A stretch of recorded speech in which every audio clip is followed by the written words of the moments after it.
Et si je vous disais qu'on pouvait innover, créer, évoluer dans son entreprise sans forcément utiliser de l'argent, vous ne me traiteriez de fou. Amis du présent et amis du futur, bonjour. 20 jours après la sortie d'Influeco, j'ai de bonnes nouvelles. Sur le mois de mai, c'est 30 vidéos réalisées, de nombreux témoignages de soutien et déjà plus de 2000 followers. C'est juste extraordinaire. Un grand bravo aux personnes qui m'entourent, rédacteurs et réalisateurs qui œuvrent dans l'ombre et qui font un sacré travail pour accompagner les interviewés. Lors de la présentation d'Influeco, je vous ai fait la promesse de continuer à insuffler un vent positif et inspirant si je voyais des résultats concrets. Eh bien, je vous confirme qu'on ne va pas en rester là. Pour rappel, Influeco a été créé pendant le confinement. Aujourd'hui, j'ai l'impression que le temps est passé à une vitesse folle et donc nos besoins en tant que chef d'entreprise ont évolué. J'entends tous les jours depuis la sortie du confinement les mots rebondir, développer, investir. Oui, mais comment et avec quoi? Je pense que la réponse que je vais vous donner ne va pas vous étonner car je le rabâche à longueur de journée. On va devoir mutualiser nos ressources et utiliser nos réseaux. Je pense que l'argent a pris beaucoup trop de place dans notre société. Clairement, si je prends ma situation personnelle en exemple, ne sachant pas comment va évoluer la crise dans les prochains mois, j'ai placé la trésorerie de mes entreprises en sauvegarde et je limite toutes les dépenses. Je ne pense pas être le seul chef d'entreprise à être dans ce cas-là, mais quand on me demande d'exploiter à pleine puissance mon activité, c'est là que je me recroqueville. Vous l'avez compris, il est clair que je ne suis pas dans le bon tempo.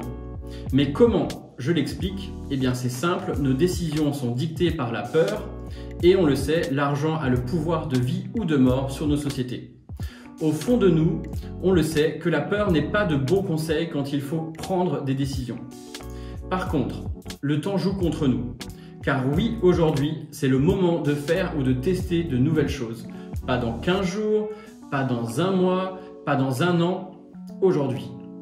C'est maintenant que nous avons besoin de libérer notre créativité pour être dans l'action et construire ensemble notre demain profitable. Pour cela, on ne peut pas miser que sur nos talents ou sur les compétences internes à nos sociétés, car une partie de l'équation est très souvent dépendante des ressources externes. Et si je vous disais qu'on pouvait innover, créer, évoluer dans son entreprise sans forcément utiliser de l'argent, vous ne me traiteriez de fou. Eh bien, j'ai envie de dire oui, c'est possible. La réponse est simple, ne pas dépenser ce qu'on peut échanger. Et si on remontait le temps pour s'en inspirer et replacer au cœur de nos échanges la notion de troc? De nombreuses initiatives existent déjà entre particuliers et ce modèle est 100% transposable en entreprise. J'ai donc contacté tous mes partenaires pour en parler et je vous invite de votre côté à en faire de même. Car oui, le principe d'échange est toujours d'actualité et les entrepreneurs les plus malins en profitent déjà.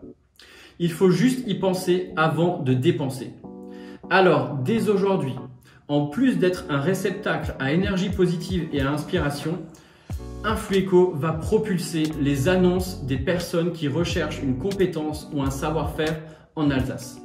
En gros, on va être entremetteur de bonnes ondes en plus de les diffuser. Je m'adresse donc à vous, chefs d'entreprise. Vous le savez, vos ressources ne sont jamais utilisées à 100%. Que ce soit vos stocks, votre temps, vos produits, vos services, vos mètres carrés de bureau ou de stockage, vos savoir-faire ou vos équipements, aucune société n'utilise complètement ses capacités. Chaque mois, on peut optimiser nos ressources au lieu qu'elles partent en fumée. Échanger devient un acte de gestion et c'est peut-être même un acte vital en ces temps compliqués. Alors que vous soyez dirigeant de société, auto-entrepreneur, artisan, acteur du BTP, avocat, profession du spectacle, restaurateur, les deux questions qu'il vous faut vous poser. Que puis-je proposer qui peut être utile à mon environnement? Et de quoi ai-je besoin pour me développer? Quelques exemples d'échanges marchandises gagnant-gagnant? La location d'une salle de réunion contre du conseil juridique? La création d'un site internet contre une formation? La traduction d'un texte pour développer son activité à Bâle, à l'étranger, contre l'utilisation d'une machine industrielle? Nous devons nous adapter à la situation, faire évoluer notre manière de penser. comment on va s'organiser et propulser vos vidéos? Suivez la page Influeco, on vous explique tout. C'est simple, rapide et il y a déjà des exemples concrets qu'on appelle des good deals. S'il vous plaît, partagez un maximum cette vidéo car pour lancer la machine, on a besoin de personnes comme vous. Comme on dit, essayez, ça ne coûte rien. Et j'ai envie d'ajouter, avons-nous un autre choix? Alors, à vos échanges et à bientôt sur Influeco Alsace.